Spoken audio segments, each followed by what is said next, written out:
eggplant, I've kind of neglected them a little bit, but you can see they're still coming in. Nice little eggplants.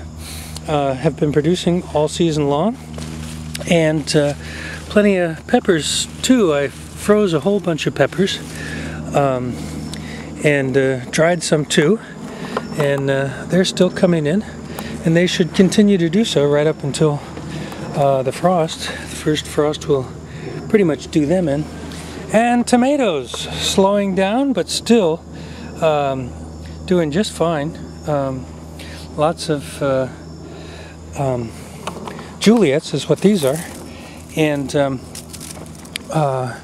I've made a bunch of tomato sauce and been drying a bunch of tomatoes. So it's been a good tomato year so far. See those nice, nicely formed daffels. Nice round, just clean tomatoes.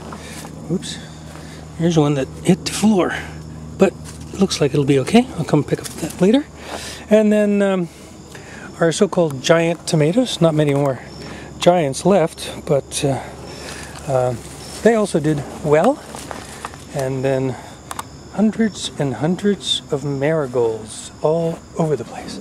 Marigolds, marigolds, marigolds. And when they say giant marigolds, they mean giant marigolds. I mean, these stalks, they look like little trees almost. See how big they are? That's a marigold. Unbelievable. Anyway, out here in squash land, these are summer squash, and you can see they're slowing down quite a bit, but we are still getting them. If you look hard enough, you can find some of each variety still hanging on, including some good-sized zucchini back in there. I think you can see that guy. This little one coming up. These zucchini have done very well, very consistent all summer long, and they've really outproduced all the other summer squash. But as you can see, it's starting to look a little pathetic back here in the squash area. And the melons are completely done for. We've got a lot of nice melons.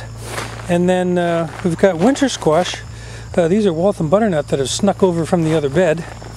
And they're coming along okay. And we got pumpkins, racer pumpkins, just all over the place. And they're doing pretty good. And, you know, they're even hiding in places you might not expect to find them, like in all this grass here. And sometimes dachshunds hide in all this grass here too. But they're on a mission because they're looking for rodents. I wish you could find some, Molly, especially the ones that are getting after the sweet potatoes. Get those rodents, Ma. Get them. Good girl. Oh, here comes Jessie to see if she's missing out on something. Come on, Jess. Come get them. Come on, Jessie. Come on. Come on, get them. Get them, girls. That's right. You get them. All right, so let's finish up the sweet potatoes. I mean, not sweet potatoes, the summer squash, winter squash. Boy, what have I been drinking? Anyway, these are Waltham butternut. The rest of the winter squash I have harvested. That is a gorgeous Waltham butternut. And the reason they're still on there is because you see that there's just a little bit of green still in the vine. So I figure it still might be getting some nutrient value. So I pretty much leave them until they really get completely brown, or I can't find any more green in them. Now, speaking of pumpkins, I know you're all wondering about the big guy out back. And can you see it from here? See, oh yeah, see? Right up there. Oh, I'm looking at things in the mirror, so it's hard for me to move in the right direction, but you can see where my finger is pointing. There it is. And it's still going great guns. Here, take a look at this. Here. I think it's about 550 pounds by now, depending on the measurement you use. It's somewhere between 510 and 555, actually, between the two measurements. But it still looks fine, so, and we only have a few more weeks to go. I do think I'm going to try and take it down to a pumpkin weigh-off, if I can manage to move it. That's the big question, really. I think I have the equipment to do so, but it's not like I can rehearse it ahead of time, because The only way to try and move it is to move it, and the only way to move it is once you're done having it on the vine, because you got to cut the vine. So it will be fully documented, trust me. Here, take a quick look out here in the orchard.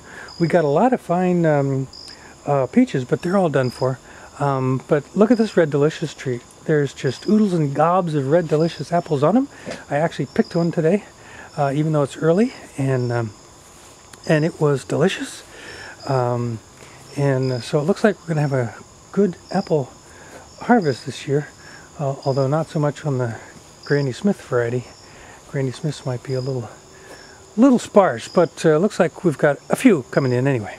So, activity in the orchard. Oh, by the way, the pear tree, which sometimes we get lots of pears off of, we had a total of 2 that we finally got, but they were both delicious, so that's not that bad.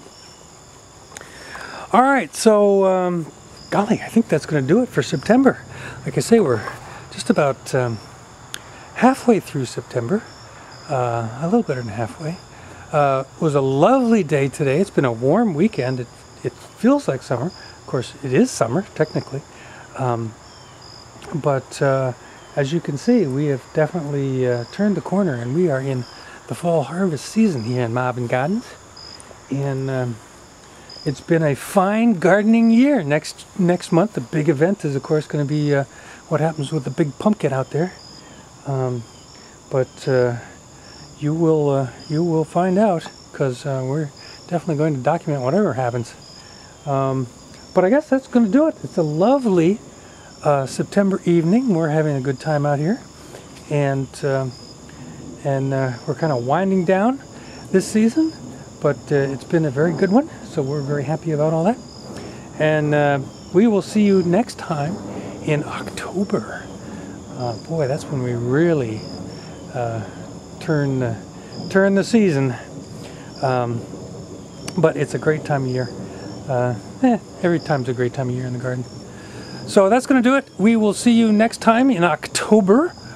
Marvin Gardens 2010, September. See y'all. Bye.